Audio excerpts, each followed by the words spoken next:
High everyone. आज चाहिँ भने म जाँदैछु घुम्नुको लागि कहाँ भने चाहिँ पन्बू भन्ने ठाउँमा, किनभने मेरो चाहिँ छुट्टी थियो नि त। त्यसले गर्दाखेरि छुट्टी चाहिँ मलाई खेर फ्याँक्नु मन पर्दैन, किनभने अब घुम्ने समय भनेको अहिले नै त हो। त्यसले गर्दाखेरि मौका मिल्दा र टाइम पाउँदा यसरी छुट्टी पाउँदा त घुम्नु निस्किनुपर्छ। भोलि घुम्छु पर्सि घुम्छु भनेर चाहिँ साच्नु हुँदैन है। घुम्नुको लागि चाहिँ निस्किहाल्नुपर्छ, किनभने भोलिको दिनमा के हुन्छ कसलाई थाहा होइन। त्यसले गर्दाखेरि चाहिँ घुम्नु निस्किहाल्नुपर्छ। र फर्स्ट हामी पन्बू पुग्ने बित्तिकै चाहिँ हामीले शिवजी भगवानको मन्दिर भेट्यौँ, अनि त्यहाँनिर दर्शन गरेर चाहिँ हामी अलिकति तल गयौँ। त्यसको बादमा चाहिँ हामीले टिकट काउन्टर भेट्यौँ। पर पर्सनको 20 रुपिस लाग्यो। त्यसको बादमा चाहिँ हामी भित्र बस्यौँ हेर्नुको लागि के कस्तो छ भनेर। यो पन्बू भ्यू पोइन्ट चाहिँ मान्छेहरू किन आउँदो रहेछ भनेर चाहिँ मैले अलिकति यहीँनिर पुगेर बुझेँ अनि देखेँ पनि। यहाँनिरको खासियत चाहिँ के रहेछ भन्दाखेरि चाहिँ तपाईहरुलाई म एकपल्ट देखाउँछु। फगी लागेको रहेछ, त्यसले गर्दा अलिकति राम्रो देख्दैन होला। मैले त्यहीँबाट हेर्दाखेरि चाहिँ अब अलिकति भए पनि राम्रै देखेँ, फोनले त्यस्तो क्याप्चर गर्नु सकेन नि त। त्यसले गर्दाखेरि चाहिँ म भन्छु पनि तपाईहरुलाई यहाँनिरको खासियत चाहिँ यहाँबाट प्लेन्स पनि डल्लै देख्दो रहेछ अनि हिल पनि डल्लै देख्दो रहेछ। लाइक प्लेन र हिल्स चाहिँ एउटै ठाउँमा देख्दाखेरि चाहिँ एकदमै राम्रो देख्दो रहेछ।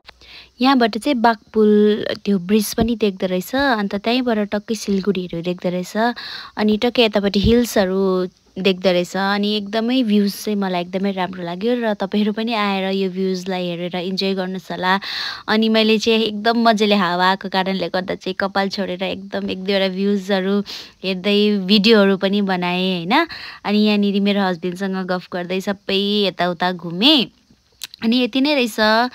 मेन खासियत चाहिँ तपाईहरु चाहिँ प्लेन र हिल्स चाहिँ एउटै ठाउँमा कस्तो देख्छ भनेर हेर्नुको लागि चाहिँ तपाईहरु आउनुहोस् होला। अनि त्यसको बादमा चाहिँ घुमिसकेर अनि भोक पनि लाग्यो, किनभने टाढो बाटोबाट आएको थियो।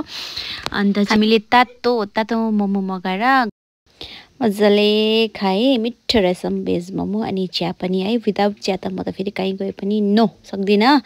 अन्त त्यसको बादमा चाहिँ मलाई यो ड्राई वाइवाई पनि खानु मन पर्यो, अनि दिदीलाई अलिक पिरो हालेर बनाइदिनुहोस् ल भनेर चाहिँ मैले भनेको थिएँ। अन्त मिठो स्मेल आइरहेको थियो नि त।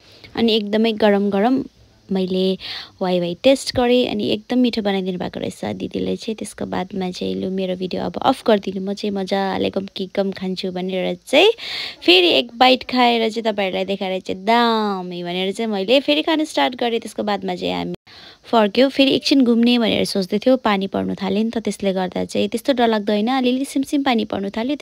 अनि हामीले रेनकोटहरू पनि केही बोकेको थिएन नि त। अन्त भरे मुसा भिजाइ हुन्छ भनेर चाहिँ हामी लागौँ भनेर चाहिँ हेलमेट एकछिन खोलेर हावामा कपाल मजाले उडाउँदै हामी चाहिँ फर्क्यौँ। फर्किँदै कहाँ डरलाग्दो फगी लाग्यो होइन। त्यसको बादमा चाहिँ मोबाइल गोजीमा हालेर चाहिँ लाग्यो स्पिड। र आजको मेरो भिडियो चाहिँ यति नै। Thank you so much for watching. Stay tune for next video.